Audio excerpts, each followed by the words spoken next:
Ancient people first discovered iron in meteorites and began to work objects from this seemingly heaven-sent metal. But soon they discovered the means of smelting iron from ore, and with this discovery, the foundation of our civilization was laid.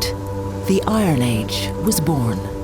The method of making iron hasn't changed over the centuries. First of all, you need your iron ore. With that, you then need charcoal, and you put the iron ore and the charcoal in the furnace.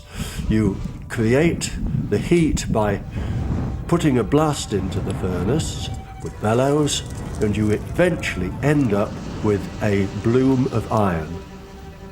That is a bloom of iron. From the bloom, impurities are hammered out to make a billet, and from there the blacksmith's art can begin. Well, wrought iron has that huge advantage of being strong. Really, really strong. Before iron was used, it was woodwork, it was timber, timber fences, timber gates, and those could be hacked down or burnt. Iron is super strong, and wrought iron is quite bendy too, so that it will give a bit, but it won't break under hammer blows. It's like plasticine when it's hot. It bends in a very elegant way.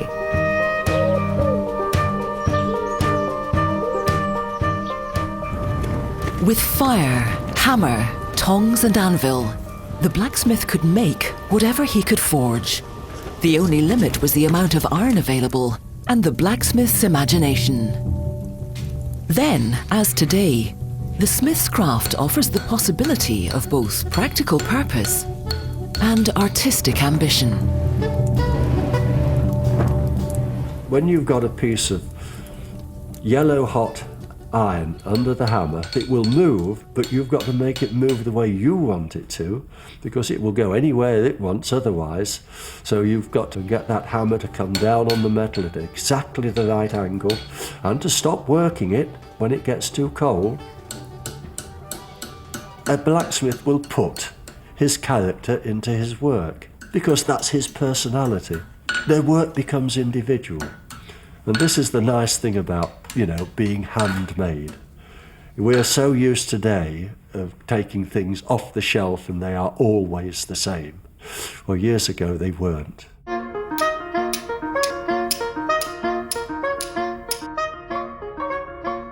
As early as 800 BC, the blacksmith in Britain was making domestic knives and cooking implements, cutting edges for farming tools, and powerful blades for war.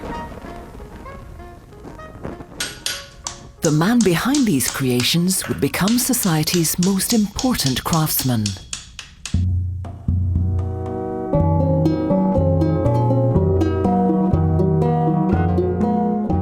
Respected and feared in equal measure, the blacksmith was the most useful man in any medieval village.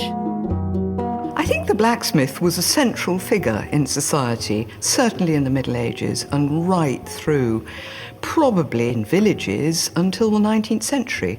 He was there for all the people in the community, right from the lord down to the lowly serf. If the lowly serf wanted a couple of nails to nail something together, he would go to the blacksmith.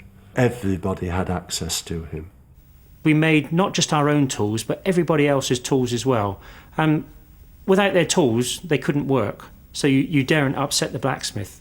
The blacksmith was the man you went to if you needed a tooth pulling out. He was strong and he had the equipment. Doesn't really